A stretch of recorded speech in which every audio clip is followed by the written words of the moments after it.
Still think humanoid robots are just a tech demo? Here's your wake-up call. Figure Robotics has shattered expectations. Behind closed doors, they've been shipping humanoid robots from their Sunnyvale factory for a year. Until now, nobody knew how fast they could go. Tesla keeps its numbers secret. Boston Dynamics stays silent. Aptronic won't share either. But Figure is done hiding. They just posted the numbers. One humanoid robot produced every hour. That's 24 times faster than just 4 months ago. In total, 350 robots shipped, with an impressive 80% yield. This isn't a research lab anymore. It's a proper production line. And they're not alone.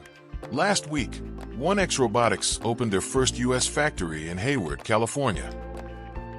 By 2026, 2 American companies, 2 factories, rolling out robots, not prototypes, but products. The era of humanoid robots didn't arrive with a flashy demo. It arrived with a real assembly line. Are you ready to imagine one in your home? Because the future just walked off the factory floor.